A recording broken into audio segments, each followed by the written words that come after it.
वो एक बड़ी सी इंडस्ट्री के बाहर खड़ी थी, हाथ में अपनी सीवी पकड़े हुए गहरी नज़रों से उस बिल्डिंग को देख रही थी। क्या उसे यहाँ नौकरी मिलेगी? यही सोचते हुए वो बिल्डिंग के अंदर दाखिल हुई।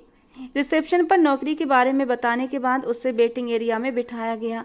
आज वो इंटरव्यू देने के लिए पीआर ग्रुप की इंडस्ट्री में आई थी। 5 मिनट बाद ही एक महिला स्टाफ उसके पास आकर बोली, मैम आपका नंबर आ चुका है, आप प्लीज़ अंदर इंट्रोडक्शन रूम में जा सकती हैं। उसकी बात सुनते हुए वो हल्के से सिर हिलाकर उठी और अगले 2 मिनट में ही इंट्रोडक्शन रूम में दाखिल हो चुकी थी। सामने 2 अधेड़ उम्र के मर्द बैठे थे। एक की उम्र लगभग 55 साल और दूसरे की करीब 60 साल रही होगी। उनमें से एक ने बड़े ही नरम लहजे में उसे बैठने का इशारा किया तो वो कुर्सी खींच कर बैठ गई। हाँ बताइए कुछ अपने बारे में। उनकी आवाज़ में शालीनता थी पर नज़रों में परख छिपी थी। वो जो थोड़ी घबराई हुई थी जल्दी से बोल पड़ी, जी मेरा नाम अदिति वर्मा है।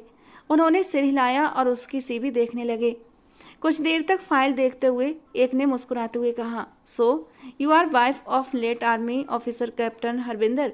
उनके होठों पर एक सम्मान भरी मुस्कान थी जिसे देखकर दीप्ति ने हल्के से सिर हिला दिया। आप ये नौकरी क्यों करना चाहती हैं? दूसरे व्यक्ति ने अगला सवाल पूछा। मेरे पति आर्मी में थे और कुछ समय पहले ही वो शहीद हो गए। मेरी सास बीमार रहती हैं, एक छोटा बेटा भी है और घर में कमाने वाला कोई नहीं है। मुझे अपने पूरे परिवार की जिम्मेदारी अब खुद ही उठानी है, इसीलिए ये नौकरी मेरे लिए बहुत ज़रूरी है। बाकी मेरी क्वालिफिकेशन आपके सामने है। इतना कहने के बाद वो चुप हो गई। सामने बैठे कंपनी के मालिक प्रताप राजपूत ने उसे गौर से देखा और बोले, अच्छा, ऐसा हौसला तो आजकल बहुत कम लड़कियों में देखने को मिलता है, लेकिन क्या आप हमारी कंपनी को पूरा समय दे पाएंगी? ऐसा न हो कि आपको बार बार घर जाना पड़े। वो जैसे परखती नज़रों से सवाल कर रहे थे। दीप्ति ने तुरंत जवाब दिया, डोंट वरी सर, मैं कंपनी को पूरा समय दूंगी, मैं अपना बेस्ट दूंगी और आपको कभी भी मुझसे किसी भी तरह की कोई शिकायत नहीं होगी। उसके शब्दों में आत्मविश्वास था, कुछ ऐसा कि प्रताप जी ने पल भर में फैसला कर लिया। ओके, तो आप मेरी पर्सनल सेक्रेटरी की नौकरी करेंगी, आपको कोई इशू तो नहीं? उन्होंने फिर से विनम्रता से पूछा। दीप्ति ने गहरी सांस ली। आप बिल्कुल मेरे पापा जैसे हैं सर, मुझे आपके साथ काम करने में कोई भी परेशानी नहीं होगी। उनके चेहरे की नरमी और इज्जत से भरी मुस्कान ने दीप्ति का दिल छू लिया था। उन्होंने सिर हिलाया, ठीक है, तो फिर आप अगले हफ्ते से ही ज्वाइन कर सकती हैं। उन्होंने उसकी सीवी वापस उसकी ओर बढ़ा दी। वो मुस्कुराती ही उठकर खड़ी हुई। Thank you so much sir. उसकी आवाज़ में राहत थी। वेलकम, उन्होंने भी मुस्कुराकर जवाब दिया। दीप्ति कमरे से बाहर निकली और फिर कुछ ही देर बाद वो ऑफिस की बिल्डिंग से बाहर आ गई थी और फिर एक ऑटो में बैठकर घर की ओर रवाना हो गई। कंपनी घर से लगभग आधे घंटे की दूरी पर थी। इससे पहले वो एक स्कूल में टीचर की नौकरी करती थी, लेकिन वहाँ की तनख्वाह इतनी कम थी कि घर के हालात उससे संभल नहीं पा रहे थे और इसीलिए उसने अखबार में ये नौकरी का विज्ञापन देखा तो इंटरव्यू देने का मन बनाया था। घर पहुंचते ही आंगन से उसे अपने नन्हे से शहजादे की आवाज़ सुनाई दी, जो मुस्कुराकर अपनी दादी से बातें कर रहा था। मम्मी, आज मैं फ्राइज़ खाऊंगा। वो दादी को प्यार से मना रहा था। दादी को मम्मी ही बोला करता था और सरला जी भी मना नहीं करती थीं। जब सोनू ने प्यार से मम्मी कहता तो उन्हें ऐसा लगता जैसे उनका नन्हा हरविंदर फिर से जन्म ले चुका है। दीप्ति दरवाज़ा बंद करके सीधा आंगन में आई, जबकि उसका बेटा अभी तक दीप्ति को देख नहीं पाया था। वो अपनी दादी की गोद में चढ़ गया। मैं अपने बेटे के लिए अभी फ्राइज़ बनाती हूँ। सास की बात सुनकर वो मुस्कुरा दी और आगे बढ़ी। रहने दीजिए मम्मी जी, मैं आ गई हूँ ना, अब मैं खुद ही बना दूंगी, आप बस आराम कीजिए। दीप्ति की आवाज़ सुनते ही सरला जी मुस्कुराई। अरे तू आ गई? उसने हाँ में सिर हिला दिया। और बता, क्या बना नौकरी का? सरला जी ने उम्मीद से पूछा। आपका आशीर्वाद मेरे साथ है मम्मी जी, तो फिर मुझे नौकरी कैसे न मिलती? वो प्यार और नरमी से बोली तो सरला जी की आंखें नम हो गईं। अगर मेरा बस चलता तो तुझे कभी भी जिंदगी की गर्म हवा तक लगने न देती, लेकिन हमारा हरविंदर किया गया, जिंदगी जैसे अधूरी हो गई। दीप्ति उनकी बातों में छुपा दर्द समझ चुकी थी। वो उनके पास आकर उन्हें गले से लगा लेती है। आप ही तो कहती थी कि मैं आपके हरविंदर की परछाई हूँ, तो फिर मुझ पर भरोसा रखिए मम्मी जी। वो कहीं नहीं गए, वो हमारे साथ हैं। शहीद मरकर भी कभी मरता नहीं है, वो दिलों में जिंदा रहता है। उन्होंने इतना बड़ा पद पाया है, कभी कभी तो सोचती हूँ वो अमर हो गए हैं और ये तो उनकी ही ख्वाहिश थी, तो फिर हम उदास क्यों होते हैं? वो नम आंखों से मुस्कुराई तो सरला जी ने फौरन अपने आंसू पोंछ लिए। तू तो बहादुर है मेरी बच्ची। पर वो जानती थी दीप्ति उनके सामने भले ही बहादुर बनती थी, पर अकेले में वो भी टूटती थी, रोती थी, छुप छुप कर। दीप्ति किचन में चली गई अपने बेटे के लिए फ्राइज बनाने। उसके चेहरे पर जो मुस्कान किचन तक आई थी, वो मुस्कान अब धीरे धीरे दर्द में बदल चुकी थी। हरविंदर का चेहरा उसकी आंखों के सामने चमक उठा था। वो बहुत सुंदर था, बहुत प्यारा, और उतना ही खूबसूरत उसका स्वभाव भी। लेकिन ड्यूटी करते हुए वो शहीद हो गया था। जिंदगी के वो 2 साल जो उसने हरविंदर के साथ बिताए थे, बहुत खुशहाल थे। उसके भाई की शादी में उसकी भाभी के रिश्तेदारों में से हरविंदर भी एक था। उसी शादी में उसने दीप्ति को पहली बार देखा था और पसंद भी कर लिया। कुछ दिनों बाद ही अपना रिश्ता भेजा। घर वालों को रिश्ता अच्छा लगा, और जब उन्होंने दीप्ति से राय पूछी तो वो चुप रही। उसे हरविंदर पहली नज़र में ही भा गया था। उसे हरविंदर की सारी जानकारी दे दी गई थी। वो आर्मी ऑफिसर है। उसके पापा का बचपन में ही निधन हो गया था और घर में सिर्फ उसकी माँ और वो खुद ही रहते हैं। दीप्ति को जब पता चला तो उसे सब स्वीकार था, इसीलिए उन्होंने शादी भी कर ली। लेकिन शादी के कुछ समय बाद ही हरविंदर चल बसा। उनका बेटा सोनू सिर्फ 2 महीने का था जब हरविंदर की शहादत की खबर आई थी। और अब दीप्ति सिर्फ एक माँ नहीं थी, वो एक बहू थी, एक बेटी और एक नौकरी पेशा औरत, एक शहीद की विधवा। लेकिन सबसे बढ़कर वो एक बहादुर इंसान थी जो टूट कर भी खुद को समेटना जानती थी। उसने किस कदर बहादुरी और हिम्मत से खुद को हरविंदर के गम से बाहर निकाला था, लेकिन फिर भी वो उसे हर पल याद आता था, बार बार याद आता था। दीप्ति को हरविंदर से बेहद मोहब्बत थी, क्योंकि वो एक केयरिंग इंसान था, एक जेंटलमैन था। वो उसे कैसे न चाहती। उसकी मुस्कान, उसकी बातें, उसका साथ, सब कुछ आज भी उसके दिमाग में जिंदा था। और जब वो याद आता तो कभी कभी दीप्ति का दिल करता था कि कहीं से वो आ जाए और वो उससे शिकवा करे कि क्यों छोड़ गए मुझे अकेला, क्यों। उसकी सोच की गहराइयों में डूबी दीप्ति किचन में खड़ी फ्राइज निकाल रही थी। तभी सोनू किचन में दाखिल हुआ। सब उसे सोनू ही कहते थे। 4 साल का वो मासूम बच्चा शक्ल सूरत में हरविंदर की होबहू परछाई था। वो अपनी माँ के पैरों से लिपट गया। अभी वो ठीक से शब्द भी नहीं बोल पाता था, इसलिए तोतली सी जुबान में बोला, मम्मा फ्राइज दो ना। नन्हे से हाथ फैलाए खड़ा था। दीप्ति की आंखों में एक नमी सी उतर आई, लेकिन उसने मुस्कुराते हुए जल्दी से प्लेट में फ्राइज रखे और सोनू के सामने कुर्सी पर बिठा दिया। वो अब चुपचाप खाने लगा था। उसकी परवरिश पूरी तरह दीप्ति ने ही की थी, और इतनी सी उम्र में ही वो बच्चा काफ़ी समझदार हो गया था। दीप्ति की नज़र कुछ पल उसके चेहरे पर ठहरी, फिर दोबारा रसोई की तरफ मुड़ गई। किसी की उंगली में चाबी घूमती हुई आहट आई और एक लंबा सा कद लिए लड़का घर में दाखिल हुआ। उसके होठों पर किसी गाने की सीटी की धुन थी, लेकिन इससे पहले कि वो अपने कमरे की ओर बढ़ता, मिसेज प्रताप राजपूत की तेज आवाज़ ने उसके कदम रोक दिए। ये सब कब तक चलेगा आद्विक? आखिर तुम कब सुधरोगे? उनकी आवाज़ सख्त थी और चेहरा गुस्से से तना हुआ था। आद्विक ने मुस्कुराकर उनकी ओर देखा और फिर अगले ही पल अपनी माँ के पास आकर उनसे लिपट गया। क्या हो गया मामा, आप भी हर वक्त डैड की तरह गुस्से में रहते हो? वो झूठी मोटी नाराजगी से बोला। वो जानता था कि उसे अपनी माँ को कैसे मनाना है, लेकिन आज प्रिया जी उसकी बातों में नहीं आने वाली थी। आज तुम्हारे बहलावे में नहीं आऊंगी आद्विक। ये रोज रोज का ड्रामा अब बर्दाश्त नहीं होता। तुम्हारे पापा भी कितना परेशान रहते हैं, तुम्हें कोई एहसास है इस बात का या नहीं? ऑफिस ज्वाइन करो, लेकिन नहीं, तुम तो बस आवारा दोस्तों के साथ घूमते रहते हो। आज प्रिया जी सचमुच गुस्से में थीं। आद्विक ने मासूम सा चेहरा बनाकर माँ को देखा, लेकिन प्रिया जी का चेहरा सख्त रहा। अब ज़्यादा मक्खन लगाने की ज़रूरत नहीं, कल से तुम ऑफिस जाओगे, समझे? उन्होंने उंगली उठाकर चेतावनी दी और अपने कमरे में चली गईं। आद्विक ने गुस्से में सिर पर हाथ मारा। वो पढ़ाई तो पूरी कर चुका था, लेकिन उसे ऑफिस जाना बिल्कुल पसंद नहीं था। उसे लगता था जैसे उसका दम घुटता है वहाँ पर। उसका सपना था पुलिस में जाने का, लेकिन उसके पापा ने उसे बिजनेस पढ़ाया ताकि वो पीआर ग्रुप ऑफ इंडस्ट्री का अगला उत्तराधिकारी बने। प्रताप राजपूत सीईओ थे और उनका बस एक ही बेटा था, 27 साल का आद्विक, जो हर वक्त ऑफिस से दूर भागता रहता था। प्रताप साहब को डर था कि कहीं आद्विक अपनी ज़िंदगी के साथ खिलवाड़ न कर बैठे, इसीलिए वो उसे बार बार समझाते थे, पर हर बार दोनों बाप बेटे की बात झगड़े में बदल जाती थी। सिर्फ प्रिया जी थीं जो इस रिश्ते को संजोने की कोशिश करती थीं। आद्विक को ऑफिस जाना बोझ लगता था। उसे लगता था कि उसके पापा ने उसकी ज़िंदगी का सबसे अनमोल सपना छीन लिया है। वो जो पुलिस ऑफिसर बनना चाहता था, अब कभी वो पहचान पा नहीं सकेगा। बस इसी गम में वो जानबूझकर ऑफिस से दूरी बनाए रखता था। वो बेहद खूबसूरत था। उसकी काली गहरी आंखों में एक ऐसी चमक थी कि कोई भी उसे देखता रह जाता। उसके घने काले बाल, ऊंचा माथा, सुनहरी रंगत, हल्की सी बियर्ड और मजबूत कद काठी। वो वाकई एक राजपूत था, राजपूत खानदान का इकलौता वारिस।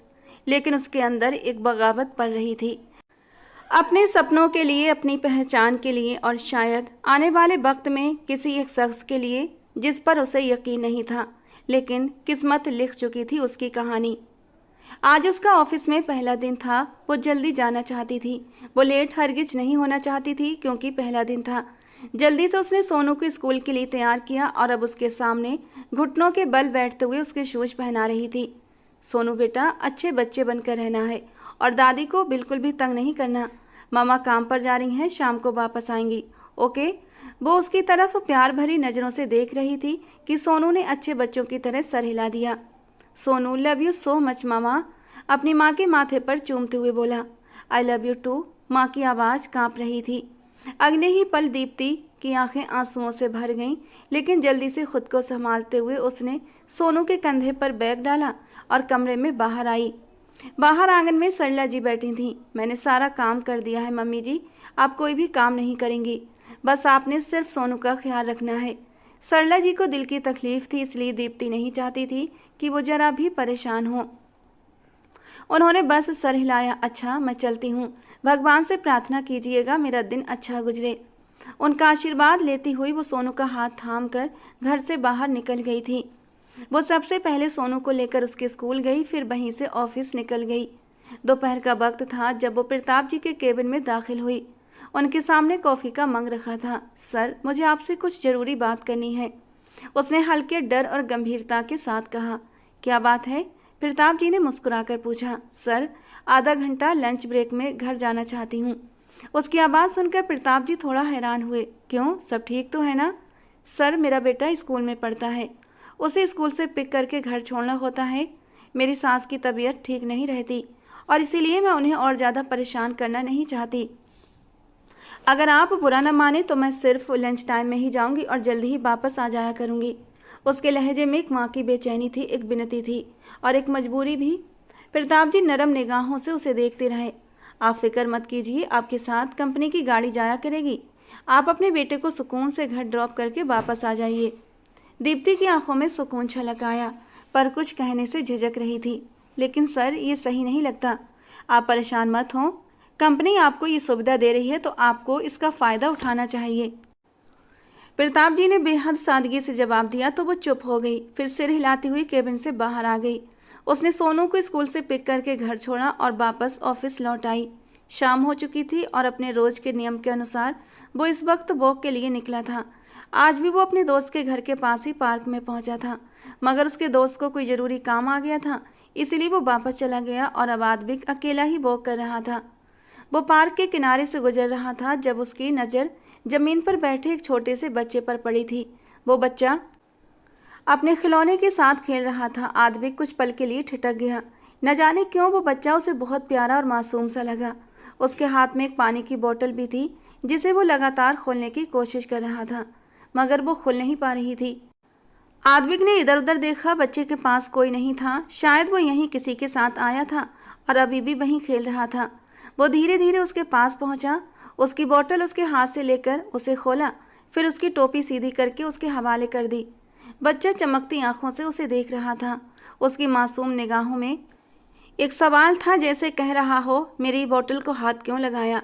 लेकिन बच्चा अपने गुस्से को ज़्यादा कंट्रोल न कर सका और उसका गुस्सा ज़बान पर आ ही गया। आपको नहीं पता कि किसी की इजाज़त के बिना उसकी चीज़ों को नहीं छूते, वो टूटी फूटी तोतली बोली में बोला था। आदबिक के चेहरे पर एक नरम मुस्कान फैल गई। उसकी मासूमियत दिल को छू गई। एक पल को लगा जैसे वक्त रुक गया हो। मैं तो बस तुम्हारी मदद कर रहा था, आदबिक ने मुस्कुराकर कहा और प्यार से उसके गाल को हल्के से छुआ। अगले ही पल सोनू अपना छोटा सा हाथ झटककर उससे दूर हुआ था। मम्मा कहती हैं कि स्ट्रेंजर से दूर रहना चाहिए। उसकी मासूम मगर सख्त आंखें आदबिक को घूर रही थीं। वो बोतल पकड़कर उठकर खड़ा हुआ और पास ही की एक बेंच पर जाकर बैठ गया। आदमिक को उसकी मासूम मगर तीखी प्रतिक्रिया देखकर हंसी आ गई। वो भी उसके पास जाकर उसी की बेंच पर बैठ गया। अच्छा, ये तो बहुत अच्छी बात है कि तुम्हारी माँ ने तुम्हें इतने अच्छे मैनर सिखाए हैं। उसके चेहरे पर एक गहरी नरम मुस्कुराहट थी। कुछ पल तक वो बच्चा उसे देखता रहा, फिर अपनी बड़ी बड़ी आंखें फेर कर अपने हाथ में पकड़ी एक खिलौना गाड़ी से खेलने लगा। अच्छा, तुम्हारा नाम क्या है? आदमी कब खुद को रोक नहीं पाया। वो उस मासूम की तरफ खींचता जा रहा था। सोनू की माँ ने कहा है स्ट्रेंजर को अपना नाम नहीं बताना चाहिए, इसलिए सोनू आपको अपना नाम नहीं बताएगा। वो उसे अपनी गहरी निगाहों से देखते हुए अपनी नन्ही अकल के मुताबिक जवाब दे रहा था। आदमिक ने बहुत मुश्किल से अपनी हंसी रोकी थी। ओह, तो चलो फिर हम दोस्त बन जाते हैं। तुम्हारी मम्मी ने तो अजनबियों से बात करने से मना किया होगा, लेकिन दोस्तों से बात करने की तो इजाज़त होगी ना? उसने बेहद अपनापन दिखाते हुए कहा था। सोनू उसे हैरानी से देखने लगा। दोस्त? लेकिन आप तो मेरे दोस्त नहीं हो। उसकी मासूम आंखों में संदेह था, मगर साथ ही एक कोमल जिज्ञासा भी। इसीलिए तो कह रहा हूँ यार, मेरे दोस्त बन जाओ, आद्विक ने नरम आवाज में कहा और अपना हाथ उसकी तरफ बढ़ा दिया। सोनू स्ट्रेंजर से दोस्ती नहीं करता। वो फिर से अपनी सोच के अनुसार फैसला सुना चुका था और आद्विक ने हल्के से एक ठहाका लगाया। अरे भाई, जब किसी स्ट्रेंजर से दोस्ती हो जाए तो वो स्ट्रेंजर नहीं रहता, वो तो दोस्त बन जाता है। चलो सोचो मत, हाथ मिलाओ, उसने मुस्कुराहट के साथ कहा और अपना हाथ आगे बढ़ा दिया। सोनू उसे थोड़ा सा देखता रहा, फिर शायद दिल से मान गया। धीरे धीरे अपना छोटा सा हाथ बढ़ाकर आद्विक की हथेली पर रख दिया। तो यार अब बताओ तुम्हारा नाम क्या है? आद्विक ने फिर से पूछा। जी, मेरा नाम शोभित हरबिंदर है, लेकिन घर में सब लोग मुझे सोनू कहते हैं, उसने बड़ी मासूमियत से जवाब दिया। उसकी आवाज़ में एक तरह की सरलता थी जिसने आद्विक को मुस्कुराने पर मजबूर कर दिया। और मेरा नाम आद्विक राजपूत है, उसने भी झुककर कहा। उसका नन्हा हाथ थामे हुए था। सोनू के लबों पर एक प्यारी सी मुस्कुराहट आ गई। तो क्या हम दोस्त हुए? आद्विक ने आंखों में सवाल लिए पूछा। सोनू ने सर हिलाकर हामी भरी। तो सोनू, किसके साथ आए हो यहाँ पर? उसने आसपास देखते हुए पूछा। मैं तो अपनी मम्मी के साथ आया हूँ, सोनू ने बताया। अच्छा, और तुम्हारी मम्मी कहाँ है? उसने चारों तरफ नजरें दौड़ाई, मगर कोई भी बुजुर्ग औरत दिखाई नहीं दी। सोनू ने थोड़ी दूर खड़ी दो अधेड़ उम्र की औरतों की तरफ इशारा किया। वो है मेरी मम्मी। आद्विक समझ गया शायद वो उसकी नानी या दादी थी। अच्छा दोस्त, ये बताओ क्या तुम रोज यहाँ आते हो? सोनू ने सर हिलाकर हामी भरी। आद्विक वहीं बैठकर काफ़ी देर तक उससे बातें करता रहा। उसकी बातें, उसका अंदाज, उसकी मासूम सोच, सब कुछ दिल को छू लेने वाला था। ओके, तो फिर हम रोज़ यहीं पर मिलेंगे शाम 4 बजे, आद्विक ने कहा और एक आखिरी नज़र सोनू पर डालकर पार्क से बाहर निकल गया। मगर पता नहीं क्यों वो बच्चा उसके दिमाग से निकला ही नहीं था। वो इतना खूबसूरत, इतना मासूम था कि एक बड़ा इंसान भी उसकी मासूमियत की तरफ खींचता चला गया था। उधर दीप्ति सारे काम ख़त्म करके कमरे में दाखिल हुई तो देखा कि सोनू अपनी ड्राइंग बुक खोले बैठा था। वो उसके पास ही बैठ गई और प्यार से उसके बालों में हाथ फेरने लगी। मामा, आपको पता है मैंने एक फ्रेंड बना लिया। सोनू की आवाज़ में उत्साह था। अच्छा, किसे? दीप्ति हैरान हुई।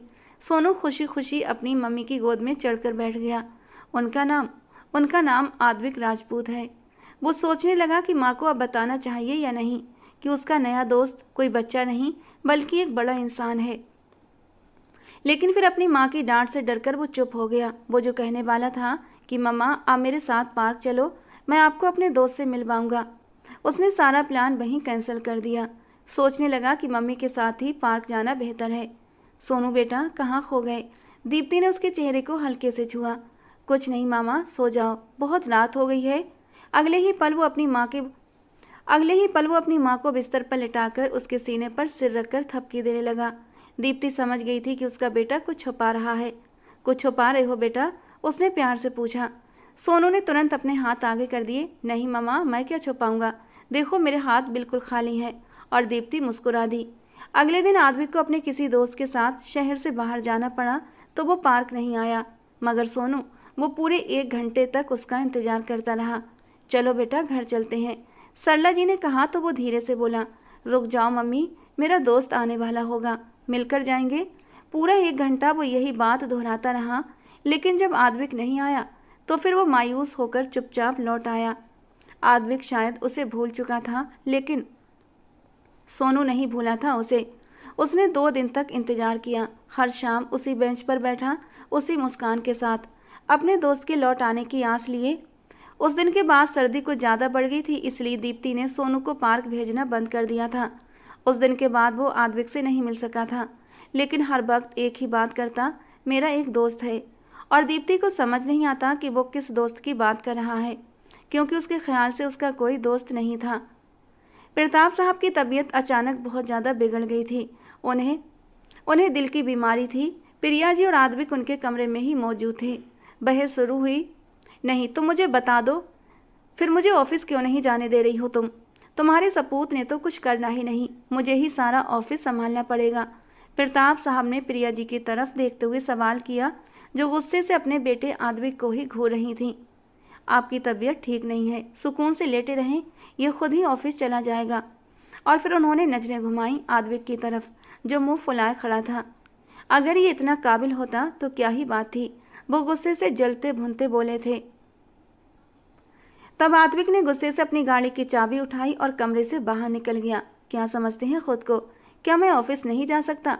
गुस्से से बड़बड़ाता हुआ वो आखिर ऑफिस पहुंच ही गया। प्रताप जी जितने नरम मिजाज के थे, आद्विक उतना ही तेज और अक्खड़ था।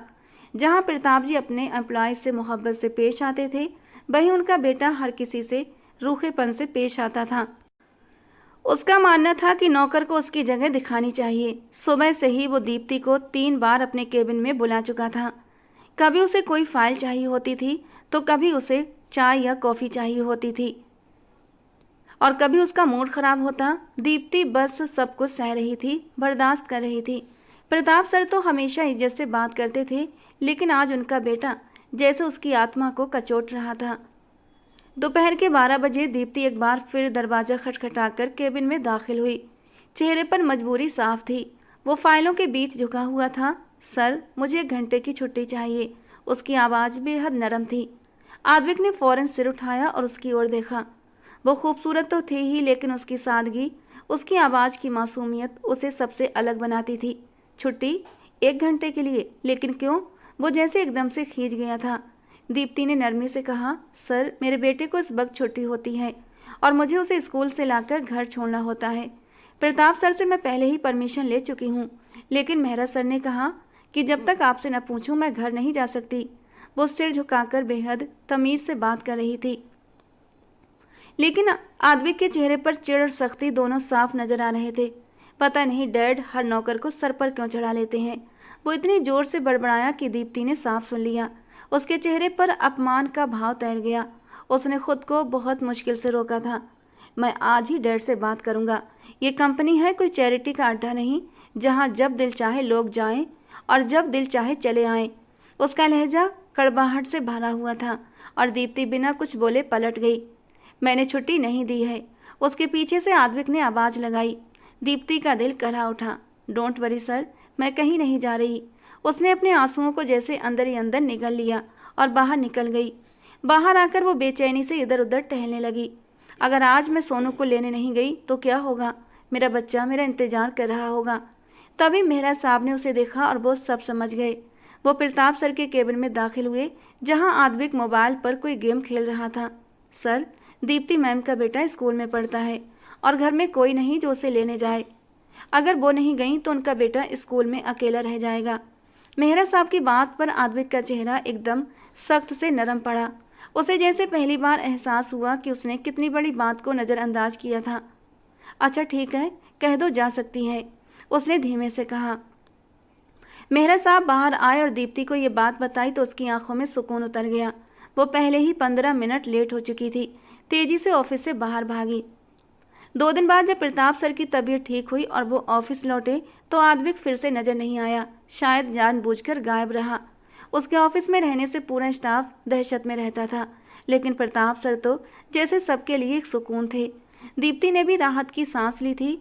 कम से कम उस इंसान को हर रोज नहीं झेलना पड़ेगा जिसे बात करने की भी तमीज नहीं थी। आज संडे था। दीप्ति अपने बेटे के साथ मंदिर आई हुई थी। वो अक्सर संडे को सोनू को लेकर आती थी, थोड़ी देर सुकून पाने के लिए। Sonu love you so much पापा, उसके ये शब्द दीप्ति का कलेजा चीर देते थे। उसने कभी अपने पिता को महसूस नहीं किया था। ना उनके स्पर्श को, ना उनकी मौजूदगी को। और वो ये नहीं जानती थी और ना ही वो ये जानता था कि बाप क्या होता है, लेकिन फिर भी उसे एहसास था जो अपने बाप से मोहब्बत करता था। वो मंदिर में काफ़ी देर तक बैठी रही, गरीबों को खाना खिलाया और हरविंदर की तस्वीर सीने से लगाए वहीं सीढ़ियों पर बैठ गई। वो काफ़ी सुकून महसूस कर रही थी क्योंकि हरविंदर को भी ये सब करने में बहुत सुकून मिलता था। वो गरीबों की मदद दिल से करता था। आप क्यों चले गए हरविंदर? आपके बिना ये दुनिया अजनबी लगती है, कहीं भी सुकून नसीब नहीं होता। आप थे तो हर जगह सुकून था। अपनी आंखों की नमी को अंदर ही अंदर धकेलती हुई वो जैसे बेबसी से अपनी तकलीफ बयां कर रही थी। बहुत देर के बाद खुद पर काबू पाते हुए वो जमीन से उठी और सोनू की उंगली पकड़ ली। चलो सोनू, देर हो रही है। उन्हें काफ़ी देर हो चुकी थी और सरला जी भी परेशान हो रही थीं। ये कहते हुए वो मंदिर से बाहर आई थी। मंदिर घर के पास ही था, बस बीच में एक छोटा सा वही पार्क पड़ता था। सोनू जल्दी से पार्क में घुस गया और झूले पर चढ़कर खड़ा हो गया। मम्मा, मुझे पकड़ो। वो चाहता था दीप्ति उसे उठाकर नीचे उतारे और फिर दोबारा चढ़े। दीप्ति मुस्कुराकर सिर हिलाकर रह गई। आद्विक, जो आज एक बार फिर अपने दोस्त से मिलने आया था, उसने दूर से ही सोनू को पहचान लिया। उसे अचानक याद आया कि वो सोनू से किया हुआ वादा भूल गया था। सोनू के पास एक औरत खड़ी थी जिसके सिर पर बड़ा सा काला दुपट्टा था और चेहरा छुपा हुआ था। आद्विक ने फौरन अंदाजा लगा लिया कि वो यकीनन सोनू की माँ है। वो उसके पास आया। हेलो दोस्त, कैसे हो? उसकी आवाज़ सुनते ही सोनू की आंखें चमक उठीं। दोस्त, आप कहाँ चले गए थे? वो झूले से उछलता हुआ नीचे उतरा और उसकी ओर भागा। दीप्ति ने चौंक कर पीछे देखा और जब आद्विक को अपने सामने खड़ा पाया तो पल भर के लिए सब कुछ थम गया। लेकिन उससे भी ज़्यादा उसे हैरानी अपने बेटे को देखकर हुई थी, जो आद्विक के सामने खड़ा हंस हंस कर उससे बातें कर रहा था। एक तेज उबाल गुस्से का अचानक ही दीप्ति के सीने में उतर गया था। अगले ही पल वो उन दोनों के पास पहुंची और जल्दी से सोनू का हाथ पकड़कर नीचे कर लिया। सोनू, क्या कर रहे हो? स्ट्रेंजर से बात नहीं करते, वो कुछ सख्ती से बोली थी कि सोनू एकदम सहम गया। आद्विक ने हैरत से उस लड़की को देखा। उसकी आवाज़ से और उसके चेहरे से अब वो पहचान चुका था, ये कोई और नहीं बल्कि वही लड़की थी। तुम यहाँ? वो बेसाख्ता फट पड़ा। ये सवाल तो मैं भी पूछ सकती हूँ कि आप यहाँ? वो आसपास देखते हुए सवाल कर रही थी, क्योंकि ये इलाका कहीं से भी प्रताप फैमिली जैसे लोगों का नहीं लग रहा था। वो तो बस हैरानी से सोनू और दीप्ति को एक साथ देखता जा रहा था। ये तुम्हारी माँ है? उसने सोनू से बेयकीनी से पूछा और सोनू ने मासूमियत से सर हिला दिया। एक पल को आद्विक की आंखों में अंधेरा छाया। उसे याद आई वो भीगी आंखें दीप्ति की जब वो कह रही थी, सर मुझे अपने बेटे को स्कूल से लेने जाना है। हे भगवान, ये क्या हो गया था? आद्विक की आंखों में बहुत तेजी से नमी हुई। ममा, ये देखो, आद्विक राजपूत। अपनी तोतली जबान में सोनू उसे हंसकर पुकार रहा था और दीप्ति ने अपना सिर थाम लिया। वो तो समझ रही थी कि उसका दोस्त कोई छोटा सा बच्चा होगा, ना कि वही शख्स जिसके सामने उसने अपने आंसू छुपा लिए थे। चलो बेटा, घर चलते हैं। वो गहरी सांस लेकर परेशान आद्विक को पीछे छोड़कर सोनू का हाथ थामे घर की ओर बढ़ गई। आद्विक के दिमाग में जैसे धमाके हो रहे थे। तो क्या सोनू दीप्ति का बेटा है? उसे याद आया इसी पार्क में उसने सोनू से कितनी बातें की थीं और फिर उसकी दादी से भी। क्या आंटी, ये आपका बेटा है? वो सरला जी से हैरानी से पूछ बैठा था, क्योंकि सोनू ने बार बार मम्मी बुला रहा था। नहीं बेटा, ये मेरा पोता है। सरला जी की बात पर आद्विक ने सर हिलाया। और इसके मम्मी पापा? सोनू के बालों में हाथ फेरते हुए आद्विक ने पूछा था। सरला जी के चेहरे पर एक कड़वी मुस्कान फैल गई। बेटा, इसके पापा आर्मी ऑफिसर थे। जब ये 2 महीने का था तब शहीद हो गए। इसकी माँ एक कंपनी में जॉब करती है तो इसे मेरे पास छोड़ जाती है, लेकिन मेरी बच्ची बहुत बहादुर है। हर रोज़ खुद ही इसे स्कूल छोड़ने जाती है और फिर स्कूल से घर भी लेकर आती है।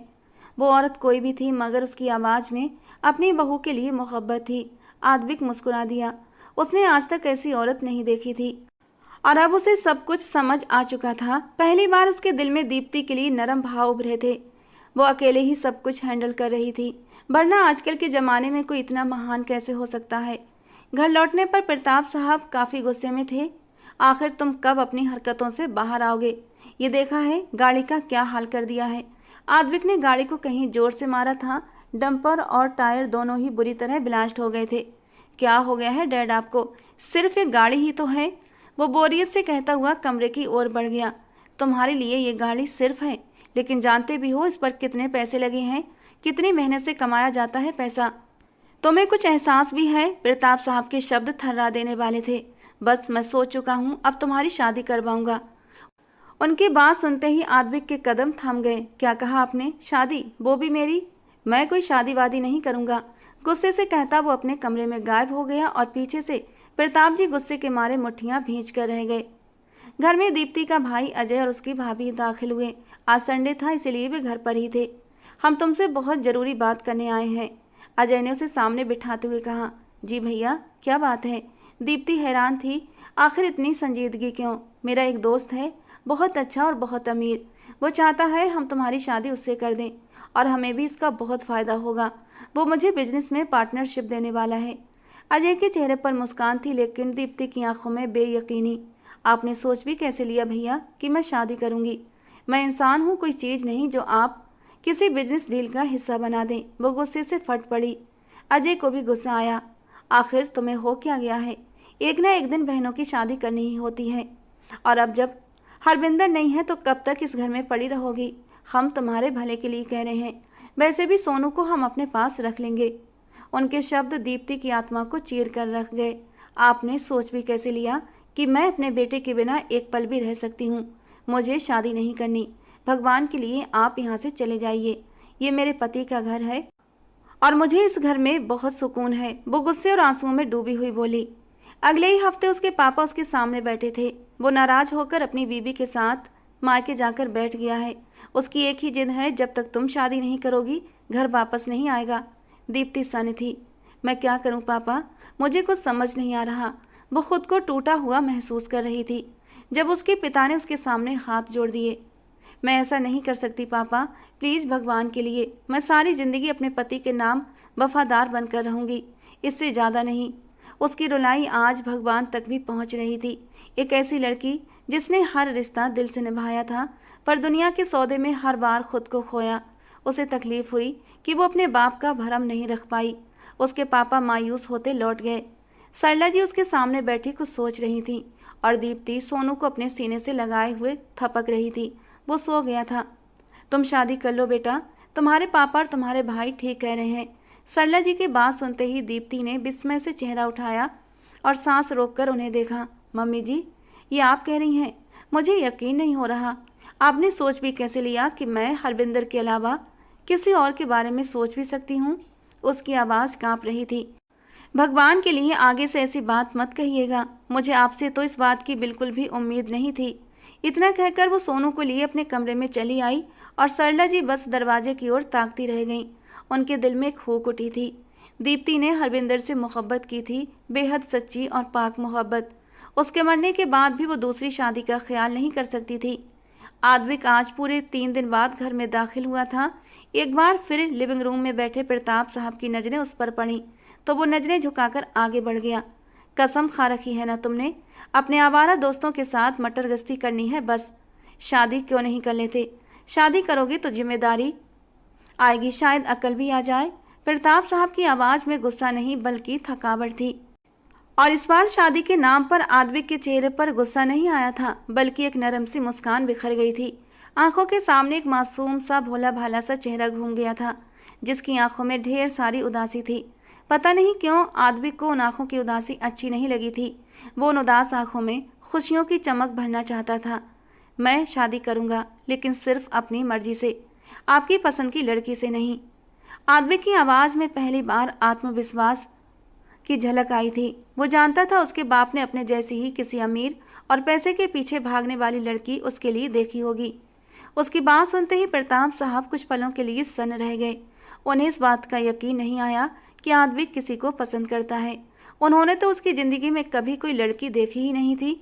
वो खामोश हुए और आद्विक के चेहरे पर एक धीमी मगर विजयी मुस्कान फैल गई। अगर आप मेरी शर्त मान लें तो मैं अभी इसी वक्त शादी के लिए तैयार हूँ, लेकिन लड़की मेरी पसंद की होनी चाहिए। उसके चेहरे पर कुछ ऐसा था जो कभी पहले नहीं देखा था, एक जुनून, एक फैसला। प्रताप साहब ने धीमे से सिर झुका दिया। ठीक है, मुझे मंजूर है। उन्होंने मान लिया था कि कम से कम उनका बेटा अब शादी के लिए राजी तो हो गया। आद्विक के दिल में जैसे ढोल बज उठे थे। मुझे आपकी पर्सनल सेक्रेटरी दीप्ति से शादी करनी है। उसकी बात सुनकर प्रताप साहब एकदम सन्न रह गए, मानो जैसे कोई बर्फ बन गया हो। और फिर कुछ पलों बाद उनके चेहरे पर एक हल्की सी मुस्कान आई। शायद जिंदगी में पहली बार उनके बेटे ने कोई सही चुनाव किया था। वो खुद भी तो यही चाहते थे कि आद्विक की शादी दीप्ति से हो। उन्होंने दीप्ति से ज्यादा जिम्मेदार और समझदार लड़की कभी नहीं देखी थी। मुझे मंजूर है बेटा, उन्होंने फौरन कहा। और आद्विक हैरान हुआ कि उसके पिता इतनी जल्दी मान गए, लेकिन उसने तुरंत अपनी दूसरी शर्त भी रख दी। लेकिन मेरी एक शर्त और है, दीप्ति का बेटा सोनू शादी के बाद हमारे साथ ही रहेगा। मैं एक माँ से उसका बच्चा अलग नहीं करूँगा, चाहे कुछ भी हो जाए। इतना कहकर वो सीढ़ियों की ओर बढ़ गया और पीछे प्रताप साहब के चेहरे पर एक सच्ची मुस्कुराहट खिल गई थी। उनका बेटा आज आखिरकार मर्द बन गया था। उन्होंने दरवाजे पर दस्तक दी। कुछ देर बाद दरवाजा खुला और सामने सरला जी खड़ी थीं। जी, आप कौन? उन्होंने प्रताप साहब को देखते हुए पूछा। क्या मैं दीप्ति से मिल सकता हूँ? उनके सवाल पर सरला जी थोड़ा सा हिचकिचाईं और फिर सिर हिलाते हुए उन्हें घर में आने की इजाज़त दे दी। वो घर के आंगन में छोटे से सोफे पर बैठ गए। कुछ देर बाद कमरे में दीप्ति बाहर आई। सर, आप यहाँ? वो बिल्कुल हक्की बक्की रह गई। उसे उम्मीद नहीं थी कि प्रताप साहब खुद उसके घर आ जाएंगे। माफ़ करना बेटा, तुम्हारे घर तुम्हें बिना बताए आना सही नहीं था, लेकिन कुछ ज़रूरी बात करनी है। प्रताप साहब की आवाज़ में झिझक थी। सर, कैसी बातें कर रहे हैं? यह आपका ही घर है। वो उनके सामने कुर्सी खींचकर बैठ गई। ज़रूर कोई ज़रूरी बात होगी, वरना आप यहाँ क्यों आते? मैं जानता हूँ ये बात करना शायद सही नहीं, लेकिन आज मैं एक मजबूर बाप की हैसियत से तुम्हारे सामने बैठा हूँ। आद्विक को तो तुम जानती ही हो, वो थोड़ा लापरवाह है, अपनी जिम्मेदारियों से भागने वाला भी। शायद हमारी परवरिश का असर है, हम उसे इतना काबिल नहीं बना सके। मैं चाहता हूँ वो शादी कर ले। मैंने उसके लिए लड़की भी देख रखी थी, लेकिन मुझे क्या पता था कि वो किसी और को पसंद करता होगा। उनकी आवाज़ कांप रही थी और दीप्ति के चेहरे का रंग उड़ता जा रहा था। आप कहने की क्या कोशिश कर रहे हैं? उसकी सांसें थम गई थीं। दिल तेजी से धड़कने लगा था, जैसे किसी तूफान से पहले की खामोशी हो। दीप्ति उनकी बात बिल्कुल समझ नहीं पा रही थी, या फिर समझने की कोशिश नहीं कर रही थी।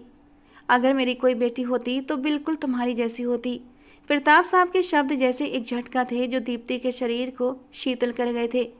बेटा, मैं जानता हूँ तुम शादीशुदा हो, तुम्हारा एक बेटा भी है, लेकिन इन सब के बावजूद मैं चाहता हूँ तुम मेरे बेटे से शादी कर लो। ये शब्द जैसे एटम बम थे जो उसके सिर पर गिरे थे। दीप्ति एकदम पत्थर बनी खड़ी हो गई। मैं जानता हूँ वो थोड़ा सा बदतमीज है, आवारा लगता है, लेकिन दिल का बहुत नरम है। उसके अंदर बिल्कुल बच्चों जैसा दिल है।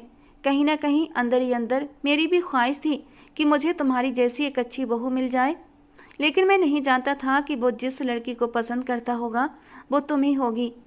प्रताप साहब ने साफ कह दिया था। वो कह चुका है कि शादी करेगा तो सिर्फ तुमसे। दीप्ति को अपने सर पर आसमान फटता हुआ महसूस हो रहा था। ऐसा कैसे हो सकता है? उनका बेटा और दीप्ति, उसका कोई जोड़ बनता ही नहीं था। वो यकीन नहीं कर पा रही थी। लेकिन सर, ये नामुमकिन है। आखिरकार हिम्मत करके वो बोल पड़ी। वो बड़े थे, उनकी इज्जत करना उसका फर्ज था, लेकिन उनकी बातें दीप्ति के दिमाग में घूम रही थीं। मैं जानता हूँ बेटा, प्रताप साहब ने नरमी से कहा, लेकिन इन सब के बावजूद तुमसे विनती करता हूँ, मेरे बेटे से शादी कर लो। क्या पता तुम्हारी ज़िंदगी में आने से उसकी ज़िंदगी संवर जाए। और उसने एक बात साफ कर दी है कि वो तुम्हारे बेटे को तुमसे एक पल के लिए भी दूर नहीं होने देगा। उसकी शादी की एक ही शर्त है, तुम्हारा बेटा तुम्हारे साथ ही हमारे घर में आएगा। वो बेहद नरमी से विनती भरे अंदाज में बात कर रहे थे कि दीप्ति परेशान होकर रह गई। अंकल, मैं आपकी इज्जत करती हूँ, आप मेरे लिए मेरे बाप की जगह हैं, लेकिन मैं भी हरविंदर के अलावा किसी दूसरे के बारे में नहीं सोच सकती। उसकी आंखों में आंसू बहने लगे। उसे तकलीफ हुई थी क्योंकि उसकी पूरी दुनिया हरविंदर के इर्द गिर्द ही घूमती थी। मैं जानता हूँ बेटा, मैं तुम्हें ये नहीं कह रहा कि तुम अपने पति को भूल जाओ। तुम उससे मोहब्बत करती रहो, लेकिन किसी दूसरे मर्द के साथ वफा तो कर सकती हो ना। सिर्फ एक मौका दे दो। एक मौके से क्या पता हमारी जिंदगियां संवर जाए। जब तक मेरा बेटा जिम्मेदार नहीं बनेगा, शायद मुझे सुकून की मौत भी ना आए। उनके शब्दों में ऐसी तकलीफ थी कि दीप्ति को भी तकलीफ हो रही थी। लेकिन इससे पहले वो बात पूरी करती, सरला जी उनकी बात के बीच में ही बोली। आप बिल्कुल ठीक कह रहे हैं भाई साहब, मैं तो इसे कब से समझा रही हूँ कि इसे शादी कर लेनी चाहिए। इसका भाई भी कुछ दिन पहले आया था और इसे शादी के लिए फोर्स कर रहा था। इसके भाई को लगता है कि इसकी शादी किसी अमीर मर्द से करवाने के बाद उसे पार्टनरशिप मिलेगी। देखी ना, अब हमारी बेटी इतनी बोझ बन गई है कि इसका भाई अपनी ही बहन की शादी को एक बिजनेस डील समझ रहा है। दीप्ति के चेहरे पर एक ठंडी मुस्कान फैल गई, लेकिन उसके अंदर हलचल मची हुई थी। लेकिन आप यहाँ रिश्तों को जोड़ने के लिए आए हैं, जो कि किसी के दिल दुखाने का कारण नहीं। आप बिल्कुल भी चिंता ना करें, मैं इसे मना लूंगी। सरला जी की बात पर दीप्ति ने हैरत से अपनी सास की ओर देखा था। उसे यकीन नहीं हो रहा था कि उसकी सास ये क्या कह रही थी। वो चले गए थे। उनके जाने के बाद दीप्ति बेयकीनी से उन्हें देखने लगी, जिसे उसने अपनी पूरी जिंदगी भर माँ समझा था। वो उनकी इतनी इज्जत भी करती थी जितनी हरविंदर करता था। अगर वो हरविंदर की माँ थी तो वो दीप्ति की भी माँ ही थी। सरला जी आकर दीप्ति के पास बैठी और धीरे से कहा, बेटा, ये दुनिया है और ये दुनिया एक विधवा को सुकून से जीने नहीं देती। जानती हूँ तुम मेरे हरविंदर की अमानत हो और उसकी ही रहोगी, लेकिन अगर वो तुम्हारे पास एक उम्मीद से आए हैं कि तुम एक घर को संवार सकती हो तो उनकी नस्ल संवार दो बेटा। इससे बढ़कर एक औरत के लिए कोई सम्मान की बात नहीं। और जहाँ तक रही बात तुम्हारे बाप और भाई की, तो वो भी तो तुम्हारी शादी करवाना चाहते हैं ना। उन्हें तो एक बिजनेस डील चाहिए। इन बातों पर दीप्ति का सिर दर्द से फटता हुआ महसूस हो रहा था। मैंने सारी जिंदगी सोनू को सिर्फ यही बताया है कि उसके पापा हरविंदर हैं। अब कैसे? उसके शब्द खत्म हो गए थे। बदन तकलीफ से चूर था और उसके पास शब्द नहीं थे। सरला जी के होठों पर एक हल्की सी मुस्कान आई। तो सोनू को ये बताओ कि हरविंदर उसका सगा पापा है, वो पापा जो इस दुनिया से जा चुका है, और आद्विक उसका दूसरा पापा, वो पापा जो इस दुनिया में है, जो हमेशा उसके साथ रहेगा। लेकिन दीप्ति इतनी जल्दी सच्चाई को स्वीकार करने की हालत में नहीं थी। वो कर ही नहीं सकती थी। वो एकदम उठी और थके थके कदमों से कमरे में जाकर खुद को बंद कर लिया। शाम को ही सरला जी ने फ़ोन करके दीप्ति के भैया, भाभी और पिता को बुला लिया। सभी के सामने दीप्ति सिर झुकाए बैठी थी। तुमने कहा था तुम्हें अपनी बहन की शादी करवानी है, लेकिन शादी वही होगी जहां दीप्ति चाहेगी, और अब मैंने उसके लिए एक रिश्ता भी देख लिया है। उम्मीद है कि अब तुम इस बात को लेकर परेशान नहीं करोगे। सरला जी के लहजे में दृढ़ता थी। दीप्ति का भाई बेयकीनी से उसे देख रहा था, जैसे यकीन नहीं कर पा रहा हो कि वो सच में शादी के लिए मान गई है। वो मान गई है, सरला जी ने मुस्कुराकर कहा, लेकिन शादी तुम्हारे बताए किसी अमीर आदमी से नहीं करेगी। वो शादी वहीं करेगी जहां उसका दिल चाहेगा। उनकी बातों में एक माँ का हक, सम्मान और सख्ती सब कुछ समाया हुआ था। याद रखना, मैं एक शहीद की माँ हूँ और वो एक शहीद की विधवा। सामने वाले की हिम्मत उतनी ही आजमानी चाहिए जितनी उसमें है। मेहरबानी होगी, अपने आप से सारे गिले शिकवे दूर कर लो और दीप्ति को चैन से जीने दो। उसकी शादी अगले हफ्ते ही होगी। अगर दिल चाहे तो बहन के सिर पर हाथ रखने के लिए आ जाना, वरना तुम्हारी मर्जी। सरला जी ने बात को बढ़ाना सही नहीं समझा और उठकर खड़ी हो गईं। रात आखिरी पहर पर थी। दीप्ति बेड पर लेटी थी, सीने से हरविंदर की तस्वीर लगाए। हरविंदर की वर्दी वाली तस्वीर को उसने प्यार से छुआ। माफ़ कर दो हरविंदर, मैं आपकी अमानत में खलल डालने जा रही हूँ। मम्मी जी कहती हैं जब सोनू बड़ा होगा तो उसे भी एक पापा की ज़रूरत महसूस होगी। प्रताप अंकल कहते हैं वो और उनका बेटा सोनू को बिल्कुल आपके जैसे चाहेंगे, लेकिन मैं क्या करूं? क्या मैं अपने बेटों को भी अकेलेपन की आग में झुलसता देखूं? उसने एक नज़र सोनू पर डाली, जो बेफिक्र सो रहा था। मैं सारी ज़िंदगी सिर्फ आपकी थी और आपकी ही रहूंगी। किसी और को वो जगह नहीं दे सकूंगी जो आपकी थी।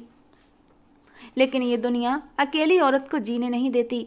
कभी कभी हालात इंसान से ऐसे फैसले करवा लेते हैं। मैं आपसे बहुत मोहब्बत करती हूँ। उसकी सांसें तेज थीं, आंखें नम और सीना दर्द से भरा हुआ। वो फूट फूट कर रो पड़ी। दीप्ति ने अब ऑफिस जाना छोड़ दिया था। वैसे भी अब उसके दुख इतने गहरे हो चुके थे कि वो खुद से ही घबराने लगी थी। सरला जी ने शादी को बहुत सादगी से करने का सोचा था।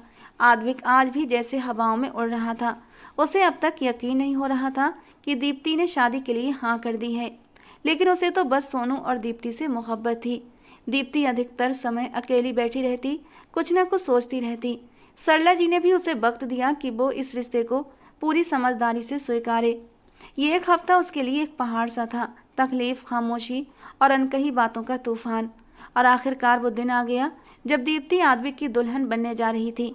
शादी बेहद सादगी से हुई थी। शादी के बाद जब दीप्ति अपने बैग में सामान समेट रही थी तो उसने सरला जी की ओर देखा। मम्मी जी, मैं आपको यहाँ अकेले नहीं रहने दूंगी। सरला जी धीरे से मुस्कुराई। बेटा, कैसी बातें कर रही हो? बेटियां शादी करने के बाद अपने घरों में ही अच्छी लगती हैं और मैं यहाँ सुकून से हूँ। तुम्हें परेशान होने की ज़रूरत नहीं। लेकिन दीप्ति उन्हें अकेला छोड़ ही नहीं सकती थी। उसने हरविंदर की तस्वीर उठाई, उसे बैग के सबसे ऊपर रखा और चुपचाप बैग बंद कर दिया। कमरे से बाहर निकल कर आई। बाहर आद्विक की फैमिली बैठी हुई थी। मुझे आपसे कुछ बात करनी है अंकल, उसने संजीदगी से कहा। हाँ बेटा बोलो, क्या बात है? आद्विक की नज़र उसके चेहरे पर थी, सफ़ेद फ्रॉक में जिसके किनारों पर हल्का गोल्डन काम था, चेहरा उदासी और वीरानी से ढका हुआ। मैं अपनी माँ को इस घर में अकेला छोड़कर नहीं जा सकती। मैं ही उनका इकलौता सहारा हूँ। हरविंदर जाने से पहले अपनी माँ को मेरे हवाले करके गए थे। अगर आप अनुमति दें तो मैं अपनी माँ को अपने साथ लेकर जाना चाहती हूँ, वरना मैं यहीं रहूँगी। कुछ पलों के लिए प्रताप साहब और आद्विक की नज़रें टकराईं। वो बिना कुछ कहे आंखों से हाँ करने का इशारा कर रहा था। प्रताप साहब के होठों पर एक सुकून भरी मुस्कान फैल गई। ठीक है बेटा, हमें कोई परेशानी नहीं है, ये हमारे साथ चल सकती हैं। उनके शब्दों ने दीप्ति के दिल को जैसे कोई राहत दी। वो तेजी से कमरे की तरफ लौटी और सरला जी का सामान पैक करने लगी। दीप्ति, ये सही नहीं लगता बेटा, मैं वहाँ क्यों जाऊँगी? सरला जी जैसे सफाई दे रही थीं। आप क्यों नहीं जाएंगी? आप मेरी माँ हैं। मैं बहुत छोटी थी जब मेरी माँ गुजर गई थी। मैंने कभी उनकी ममता को महसूस नहीं किया। मम्मी जी, आपने ही मुझे बताया कि माँ क्या होती है। दादी ने तो पाला, लेकिन आपने ममता दी। अब अगर मैंने आपको इस घर में अकेला छोड़ दिया तो ऊपर जाकर हरविंदर को क्या जवाब दूंगी? जब वो मुझसे सवाल करेंगे कि मेरी माँ को अकेला क्यों छोड़ा, तो मैं क्या कहूँगी? मम्मी जी प्लीज़ मुझे गुनहगार मत बनाइए। उसकी आंखों में सिर्फ हरविंदर के लिए मोहब्बत ही नहीं बल्कि गहरा सम्मान भी था। और कमरे के दरवाजे पर खड़े आद्विक के चेहरे पर एक हल्की सी मुस्कान फैल गई। आज उसे यकीन हो गया था दीप्ति अब भी अपने पति से बेहद मोहब्बत करती है। कहते हैं औरत कभी अपनी पहली मोहब्बत को भूल नहीं पाती। दीप्ति ने घर को अंतिम बार देखा, हर कोने को मन ही मन अलविदा कहा और दरवाज़ा हमेशा के लिए बंद कर दिया। राजपूत हाउस के लिए गाड़ियां रवाना हो चुकी थीं। दीप्ति आद्विक के साथ कार में बैठी थी और सोनू उसकी गोद में था। उसके दिल में एक अजीब सा डर घर कर रहा था। क्या इतने बड़े बंगले में जाने के बाद कोई उससे सोनू को छीन लेगा? क्या वो कभी अपने बेटे को अपने साथ सुला नहीं पाएगी? उसने अपने सीने से सोनू को और कसकर चिपका लिया। सोनू तो बेफिक्री में मुस्कुरा रहा था, आद्विक से कुछ बातें भी कर रहा था, लेकिन दीप्ति की सोचें कहीं और भटक रही थीं। उसका मन अतीत में उलझा था, हरविंदर के छोटे से घर में बिताए गए लम्हों में। वो छोटा सा घर जहाँ सुकून था, जहाँ प्यार था। सोचते सोचते वे राजपूत हाउस पहुँच गए। आद्विक ने गाड़ी पार की और उतरकर सोनू के दरवाजे की तरफ को आया। तभी सोनू ने माँ का कंधा हिलाया। माँ चलो, घर आ गया। दीप्ति ने जैसे नींद से जागते हुए चारों ओर देखा। सामने रोशनियों से जगमगाता आलीशान राजपूत हाउस खड़ा था। आद्विक ने आगे बढ़कर सोनू को गोद में उठा लिया। चलो आ जाओ, हम चलते हैं। फिर उसने दीप्ति की तरफ हाथ बढ़ाया। अगले ही पल जैसे वक्त थम गया।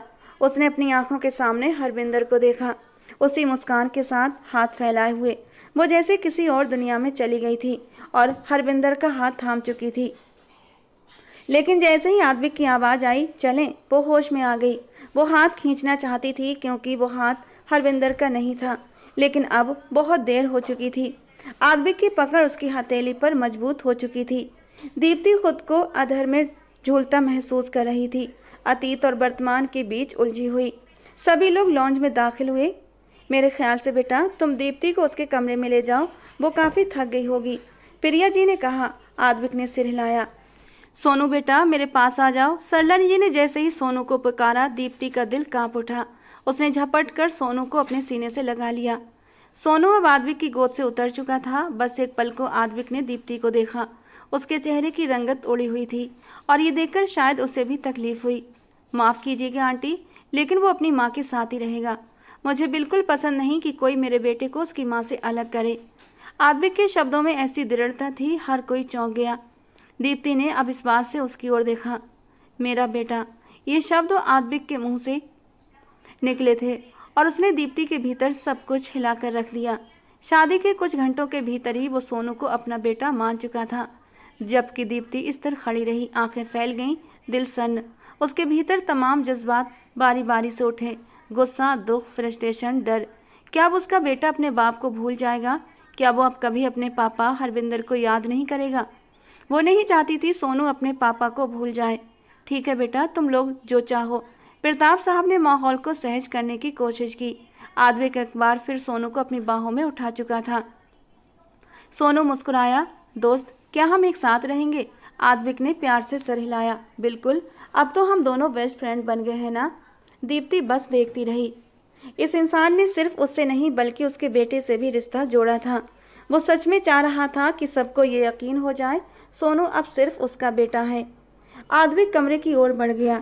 दीप्ति उसके पीछे सीढ़ियां चढ़ गई। कमरे में दाखिल होकर आद्विक ने सोनू को छोड़ दिया और सोनू कमरे में इधर उधर घूमने लगा। दीप्ति बेड पर बैठ गई उलझन में। आद्विक दरवाजे तक गया और धीरे से उसे बंद कर दिया। चलो सोनू, यहाँ आ जाओ। वो बेड के दूसरे कोने पर बैठा था और सोनू को अपने पास बुला रहा था। सोनू उसके पास आकर बैठ गया। मेरे ख्याल से आपको भी आराम करना चाहिए। ये पहली बार था जब आद्विक ने दीप्ति से कुछ कहा। उसकी आवाज़ में अपनापन भी था और सम्मान भी।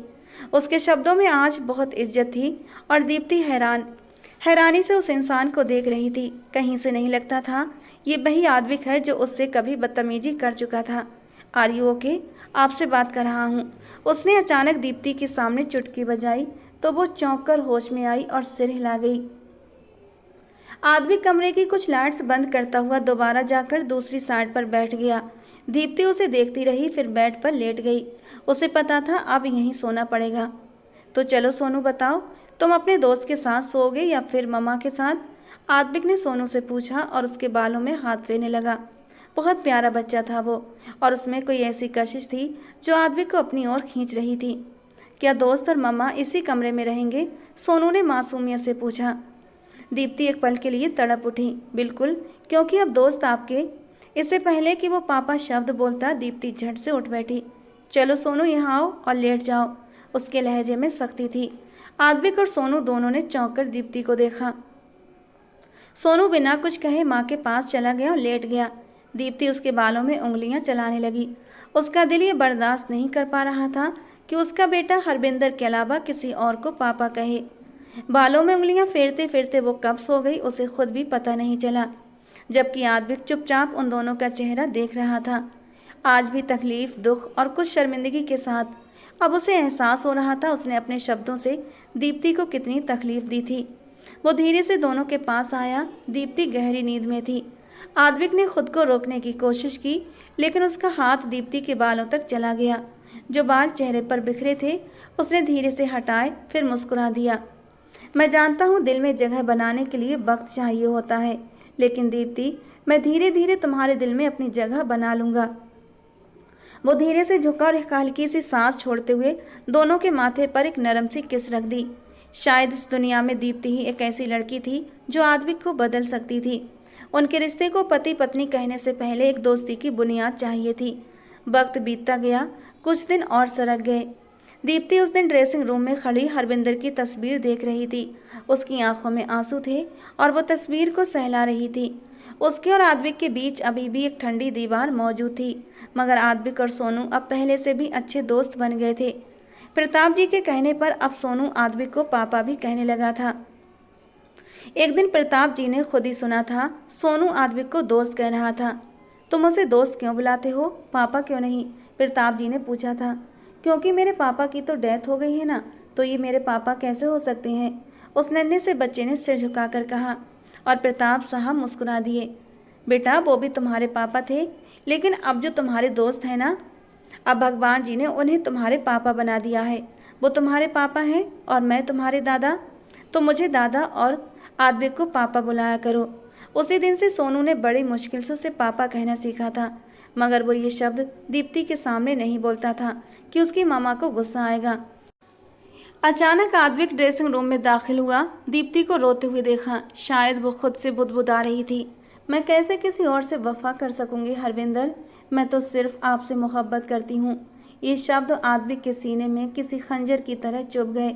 दीप्ति चौंकी, चेहरा मोड़कर आद्विक की ओर देखा। वो पत्थर बनकर खड़ा था। वो शर्मिंदा से फौरन अपने आंसू पोंछने लगी। हरविंदर की तस्वीर को कपड़ों के नीचे छुपाया और अलमारी बंद करने लगी। लेकिन इससे पहले वो बाहर जाती अचानक उसकी कलाई आद्विक के हाथों में आ गई। दीप्ति ने अब इस बात से अपनी कलाई की ओर देखा। मैं जानता हूँ मैं कोई कैप्टन हरविंदर नहीं हूँ और ना ही बन सकता हूँ। वो इंसान बहुत ख़ास था, उसका मुकाम बहुत ऊंचा था। मैं तो उसके पाँव की धूल भी नहीं। मैं आपसे मोहब्बत नहीं मांगता दीप्ति, नहीं मांगता, लेकिन मैं सोनू से सच्चे दिल से मोहब्बत करता हूँ। मैंने उसे दिल से अपना बेटा माना है और आप भी अच्छी लगती हैं मुझे। मैं जानता हूँ आपके लिए ये सब बहुत मुश्किल है, लेकिन एक बार मुझ पर भरोसा करें। मोहब्बत मत दीजिएगा, वफ़ा दे दें। उसने किस कदर तकलीफ़ से कहा था वही जानता था। उसके होंठों से शब्द निकलते हुए काँप रहे थे। उसे जैसे दीप्ति की बातों ने तकलीफ़ दी थी। मैं आपका गम बांटना चाहता हूँ, आपका अच्छा साथी बनना चाहता हूँ। दीप्ति की आंखों से आंसू बहने लगे। सिर्फ एक मौका दे दें, मैं आपको एक बेहतर इंसान बनकर दिखाना चाहता हूँ और कभी भी सोनू को इस बात का एहसास नहीं होने दूंगा कि मैं उसका सौतेला बाप हूँ। मैं उसे बिल्कुल वैसा ही प्यार दूंगा जैसा सोनू डिजर्व करता है। दीप्ति पत्थर बनी उसे देख रही थी, जिसकी अपनी आंखें भी भीगी हुई थीं। उसने बिना कुछ कहे आगे बढ़कर दीप्ति को हल्का सा अपने साथ लगाया। दीप्ति के पूरे वजूद में जैसे कोई अजीब सा भाव उतर गया था। कोई सुकून था या कोई उलझन, वो खुद समझ नहीं पा रही थी। उन दोनों के बीच कोई अजीब सा एहसास था। आप एक बहुत महान औरत हैं, वो औरत जो किसी भी मर्द को सीधी राह पर ला सकती हैं। मैं तो बहुत खुशकिस्मत हूँ कि भगवान ने मुझे आप जैसी औरत दी।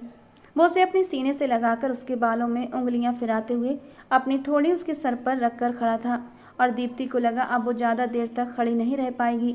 इसलिए उसने जल्दी से आदमी की शर्ट को मुट्ठी में दबोचा और उसके सहारे सीधी होकर खड़ी होने की कोशिश करती दोबारा उसके सीने से लग गई। आदमिक मुस्कुरा दिया। वो न चाहते हुए भी शर्मिंदा हो गई। मैं आज तुम्हारे लिए गजरे लेकर आया था। अगर तुम्हें लगे कि हमें अपने रिश्ते की शुरुआत करनी चाहिए तो आज रात मैं आऊँ तो तुम मुझे वो गजरे पहने हुए मिलना। ज़बरदस्ती नहीं है। नहीं भी पहनोगी तो नाराज़ नहीं होऊंगा, लेकिन पहन लोगी तो खुशी बहुत होगी। वो प्यार से उसके माथे को अपने नरम होठों से छूते हुए बोला था और दीप्ति के अंदर ये नरम एहसास एक सुकून बनकर उतरा था। इतने दिनों से जो उसके दिल में एक आग सी सुलग रही थी, जैसे उस पर एक ठंडी फुहार पड़ गई थी। मम्मा, पापा। इससे पहले वो कुछ कहती अचानक से ड्रेसिंग रूम में दाखिल होते सोनू ने उनका ध्यान अपनी ओर खींचा। वो आज काफ़ी दिनों बाद सुकून में आई थी, दिल से मुस्कुरा रही थी। बेशक हर इंसान हरविंदर नहीं हो सकता, लेकिन वो इतना भी बुरा नहीं था कि दीप्ति उसके साथ ज़िंदगी गुजार न सके। अब वो देख रही थी आदबिक सोनू को अपनी गोद में उठा चुका था, उसके दोनों गाल चूम रहा था। वो उसकी इज्जत करता था। इसे ही तो कहते हैं मोहब्बत का पहला कदम, जो आदबिक ने साबित कर दिया था। रात को उसने खुद को तैयार किया था एक सुहागन की तरह। आदबिक के लाए हुए गजरे भी पहने थे। हरविंदर को आखिरी बार उसने अपने सीने से लगाया था। उसकी तस्वीर पर हाथ फेरते हुए वो धीरे से बोली थी, हरविंदर, तुम्हारी जगह कोई नहीं ले सकता, लेकिन जब उस इंसान ने मुझे इतनी इज्जत और मान दिया, मेरे बेटे को सगे बाप की तरह प्यार किया, तो मेरा भी कुछ फ़र्ज बनता है उसके लिए। मैं उसके जज्बातों को घायल नहीं कर सकती। वो एक जवान मर्द है, उसका भी मन करता होगा, उसका भी मन मचलता है मेरे करीब आने को, अपनी पत्नी की संगत पाने को, और मैं उससे उसका ये हक छीन नहीं सकती। आज से मैं सिर्फ़ और सिर्फ आदमी की वफ़ादार बनकर रहूँगी। तुम्हारी मोहब्बत मेरे सीने के एक कोने में दफन रहेगी। मुझे गलत मत समझना हरविंदर, मुझे बेवफा मत कहना। दो आंसू टूटकर हरविंदर की तस्वीर पर गिरे थे। उसे ऐसा लगा जैसे हरविंदर की तस्वीर मुस्कुरा रही हो। उसने आंखें बंद की तो उसके ख्यालों में भी हरविंदर का मुस्कुराता हुआ चेहरा आया था। जैसे कहीं ना कहीं हरविंदर भी उसके इस फैसले से खुश था और अब दीप्ति के दिल में सुकून उतर चुका था। उसने वो तस्वीर कबर्ड की सबसे पिछली दराज में रखकर उसमें चाबी लगा दी। रात को जब आदमी कमरे में दाखिल हुआ तो अंदर का मंजर देखकर उसके होठों पर एक मुस्कान आई थी, जैसे उसे पहले से ही उम्मीद हो। सोनू कमरे में नहीं था। आज वो अपनी दादी सरला जी के पास सो गया था। दीप्ति सरला जी के पास गई थी अपने बेटे को देखने, और जब उसने झुकी हुई नज़रों से कहा, मम्मी जी, आज से सोनू को आप अपने पास ही सुला लिया करना, तो उन्होंने गहरी सांस लेते हुए सुकून से उसकी बात मान ली थी। सरला जी की बूढ़ी आंखों ने सब कुछ भांप लिया था। आज शादी के 3 महीने के बाद उनकी बेटी अपनी ज़िंदगी की नई शुरुआत करने जा रही थी और वो बहुत खुश थीं। फिर दीप्ति तैयार होकर आदबिक का इंतज़ार करने लगी। वो धीरे से चलता हुआ उसके करीब आया और उसके हाथों को अपने हाथों में थाम कर चूम लिया। थैंक यू सो मच, मुझे मेरी ज़िंदगी की सबसे बड़ी खुशी देने के लिए। वो प्यार से उसके माथे को छूते हुए बोला था। फिर उठकर अलमारी खोली और एक मखमली केस निकाल कर लाया। उसके गले में सोने की नाजुक सी चैन पहनाते हुए बोला, ये तुम्हारी मुंह दिखाई का तोहफा है। और हाँ, इस रिश्ते को शुरू करने से पहले मैं तुमसे कुछ कहना चाहता हूँ। तुम जब चाहो हरविंदर की तस्वीर को देखकर उन्हें याद कर सकती हो, मुझे कोई ऐतराज नहीं। और दीप्ति ने उसके होंठों पर उंगली रख दी। हरविंदर से मेरी मोहब्बत कम नहीं होगी, लेकिन मैं तुम्हारे साथ भी दोगलापन नहीं कर सकती। मैं इस रिश्ते को अब पूरे दिल से निभाना चाहती हूँ। ये कहकर उसने अपना सर आद्विक के कंधे से टिका दिया था और आद्विक ने धीरे से मुस्कुराते हुए उसे अपने साथ लगा लिया। बहुत नरमी से उसने उसका दुपट्टा उतार कर साइड पर रखा था और फिर धीरे से उसके नरम होठों को अपने होठों से महसूस करने लगा। बहुत प्यार से उसकी डोरियां खोलते हुए उसे तकिए पर लिटाया था। फिर उसका ब्लाउज हटाता वो उसकी नरम धड़कनों पर झुक गया और बहुत नरमी से उसके वजूद को अपने होठों के स्पर्श से महकाने लगा। दीप्ति जो डर रही थी कि इस रिश्ते की शुरुआत कैसे करेगी, लेकिन अब जब आद्विक ने उसे प्यार से समेटा तो वो उसकी बाहों में पिघलती चली गई। आज 3 महीने के बाद आद्विक को सुकून की नींद आई थी। वो उसे अपनी बाहों में लिए अपने सीने से लगाए सो चुका था, जबकि दीप्ति उसके सीने से लगी बस एक ही बात सोचे जा रही थी। जहाँ इज्जत हो वहाँ मोहब्बत भी पैदा हो ही जाती है, और यकीनन एक दिन मेरे दिल में भी आद्विक के लिए मोहब्बत ज़रूर जागेगी। दोस्तों, आज की हमारी कहानी आपको कैसी लगी कमेंट बॉक्स में ज़रूर बताना। पसंद आई हो तो प्लीज़ लाइक करना। रोज़ एक नई और रोमांटिक कहानी के लिए हमारे चैनल के साथ जुड़े रहें। मिलते हैं दोस्तों अगली किसी नई और रोमांटिक कहानी के साथ।